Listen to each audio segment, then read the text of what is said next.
મહારાષ્ટ્ર ચૂંટણીમાં મહાયુતિને ક્યાં ક્યાં મુદ્દા મળ્યા? ફડણવીસે મુખ્યમંત્રી બન્યા બાદ કર્યો ખુલાસો. દેવેન્દ્ર ફડણવીસ મહારાષ્ટ્રના મુખ્યમંત્રી તરીકે શપથ લઈ ચૂક્યા છે. તેમણે સીએમ પદના શપથ લીધા બાદ શુક્રવારે પોતાના પહેલા ઇન્ટરવ્યૂમાં ઘણા મુદ્દા પર પોતાનો મત રજૂ કર્યો.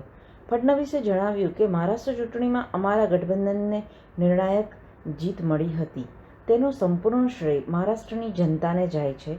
તેમણે નિર્ણાયક જનાદેશ આપ્યો, પરંતુ અમારી પહેલી બેઠકમાં જ એકનાથ શિંદેએ તેને માની લીધો હતો કે મુખ્યમંત્રી ભાજપથી જ હશે. સીએમ ફડણવીસે કહ્યું કે આપણા વડાપ્રધાન એક હૈ તો સેફ હૈનું સૂત્ર આપ્યું હતું, તેનાથી ખૂબ લાભ થયો. જે વિભાજનનું રાજકારણ ચાલી રહ્યું હતું, લોકોએ તેને નકારી દીધું હતું. અમને લાડકી બહેન, ફ્રી વીજળી અને શિક્ષણ જેવી યોજનાઓમાંથી પણ ફાયદો થયો. આ કારણે ભાજપ સૌથી મોટી પાર્ટી બનીને ઉભરી.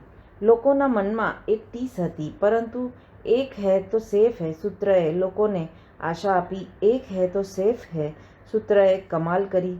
લોકોએ એક હૈ તો સેફ હૈ ને માનતા વોટ આપ્યા. આ સૂત્રનો સકારાત્મક પ્રભાવ રહ્યો. આનાથી લોકોને વિશ્વાસ મળ્યો. ભાજપે નિર્ણય કર્યો કે મુખ્યમંત્રી ભાજપથી જ હશે, કેમ કે પાર્ટીને ચૂંટણીમાં 137 બેઠકો મળી હતી. ફડણવીસે બટેંગે તો કટેંગેથી એક હૈ તો સેફ હૈ સૂત્ર પર શિફ્ટ થવાના સવાલ પર કહ્યું કે તમારે જોવું પડશે કે ગ્લાસ અડધો ભરેલો હોય છે તો અડધો ખાલી પણ હોય છે.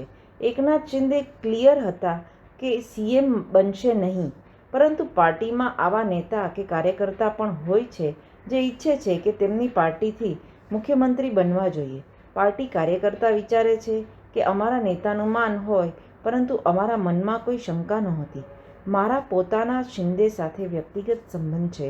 મારી પાર્ટીએ કહ્યું કે મારે પદનો સ્વીકાર કરવો જોઈએ, તો મેં સ્વીકાર કર્યો.